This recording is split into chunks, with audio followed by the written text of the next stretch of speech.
नमस्कार। राधे राधे। हर हर महादेव। मैं आपका आचार्य देव। ब्रह्मांड में एक सुंदर सा परिवर्तन बना हुआ है, पता है क्या? इसको बोलते हैं नक्षत्र परिवर्तन। राशि जब परिवर्तन करते हैं ग्रह, तो उसको बोलते हैं राशि परिवर्तन राजयोग। उन राजयोग वास्तव में नक्षत्र पे ही आधारित होता है, लेकिन जब कोई ग्रह नक्षत्र परिवर्तन कर लेना, श्रेष्ठ लाभ देता है। मैं कई ऐसे लोगों को जानता हूं, अधिकारी हैं, उच्चस्थ अधिकारी हैं, जिनका गुरु राहु के नक्षत्र में है। राहु गुरु के नक्षत्र में चले गए, जहां पे सामान्यतया उन्हें हर चीज के लिए बहुत संघर्ष करना चाहिए, लेकिन वहां पे नक्षत्र परिवर्तन राजयोग आज उन्हें भारतवर्ष की प्रथम पंक्ति में लाकर खड़ा कर दिया है। तो ब्रह्मांड में एक उपस्थिति हो रही है सूर्य और केतु का आपस में एक्सचेंज। क्या एक्सचेंज? राशि नहीं, केतु की तो कोई राशि ही नहीं होती। नक्षत्र एक्सचेंज। नक्षत्र जिनका क्षरण नहीं होता। नक्षत्र ही तो ज्योतिष का आधार स्तंभ है, बैकबोन है। तो सूर्य नारायण जैसे अश्विनी में जाते हैं तो केतु महाराज सूर्य नारायण को उच्चता दे देते हैं। कभी आपने विचार किया अश्विनी में सूर्य नारायण क्यों उच्च के होते हैं? भाई, ये गंडमूल का नक्षत्र है, पहला नक्षत्र है मूल का। तो प्रथम नक्षत्र में ही सूर्य उच्चता प्राप्त करते हैं। विचारणीय प्रश्न है, कभी विचार करिएगा।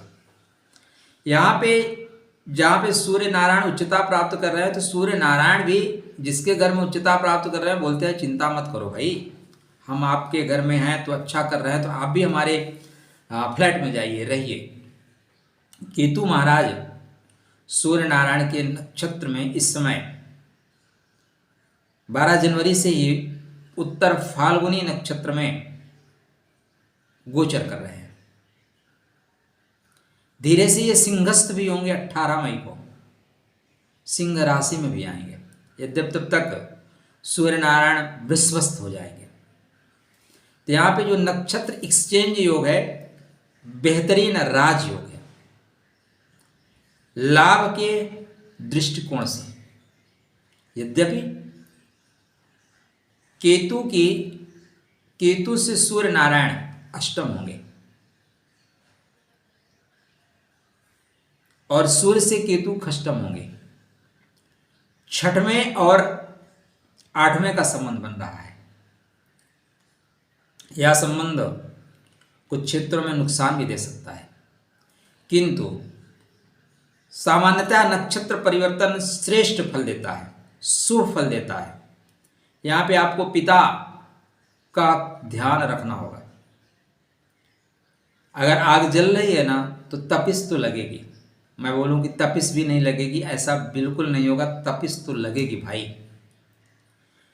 केतु बहुत तेज है। केतु दरअसल आत्मा का कारक है और सूर्य नारायण जगत आत्मा है।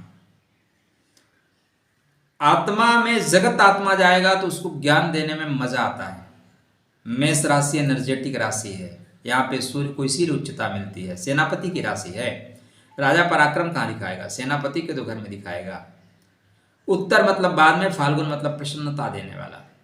आप आज ऐसा काम ही करो जिससे कि भविष्य में आपको प्रसन्नता मिले।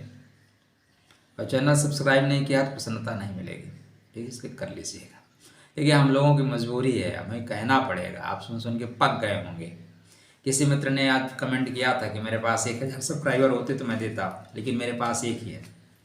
आपका एक हमारे लिए 1000 से ज़्यादा है सर। हृदय से आपको नमन, धन्यवाद।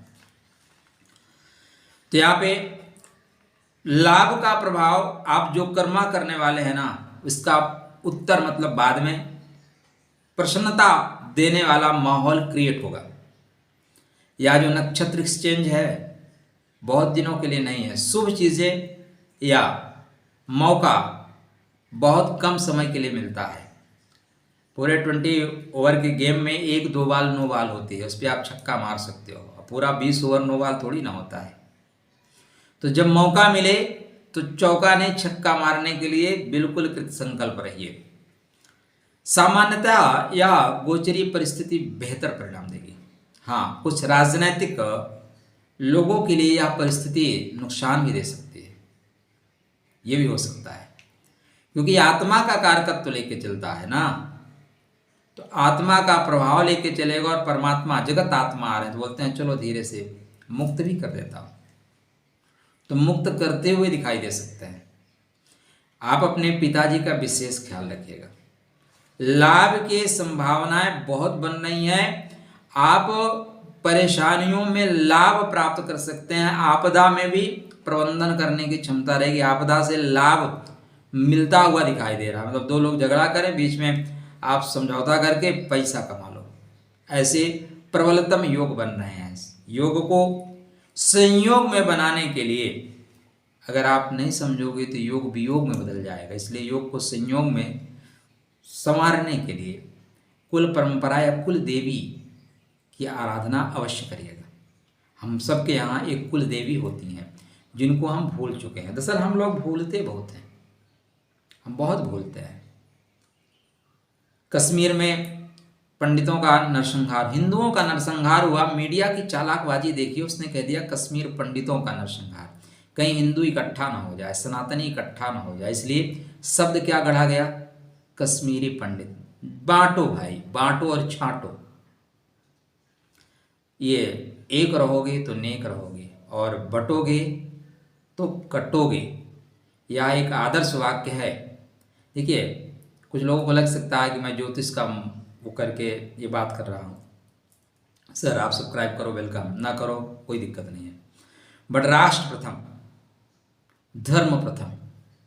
हमारे जैसे लोग रोज पैदा होते हैं, रोज निकल भी जाते हैं, लेकिन ये राष्ट्र, ये धर्म, ये संस्कृति रहना चाहिए।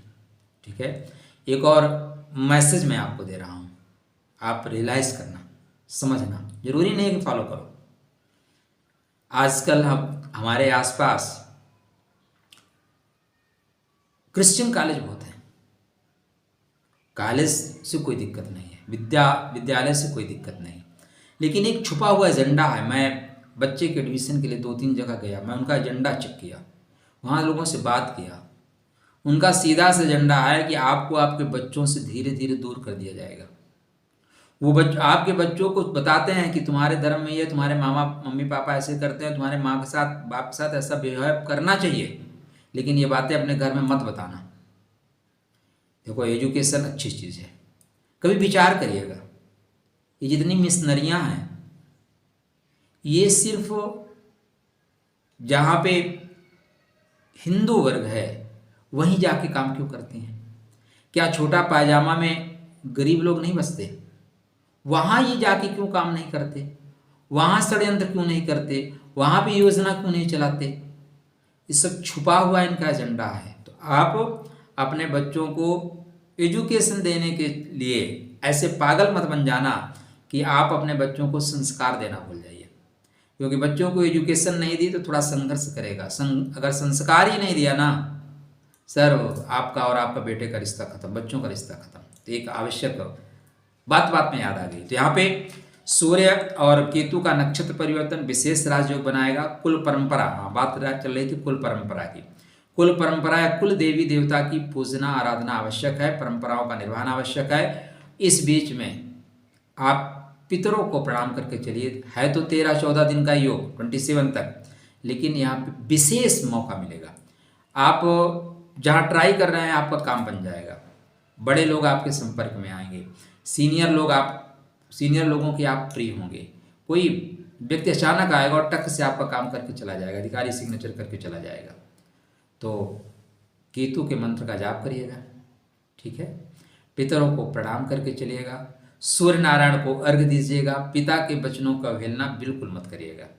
कोई किसी धर्म स्थान पर जाते हैं तो थोड़ा सा देसी घी का दान कर देना, रूई का दान कर देना, या जिनको त्वचा भी बीमारी हो जाए, त्वचा रोग हो जाता है, जिनको हमारे यहाँ कोढ़ कहा जाता है, विकलांगता, दिव्यांगता, ऐसे लोगों को सेवा कर देना श्रेष्ठ परिणाम देगा। राधे राधे, जय श्री कृष्ण।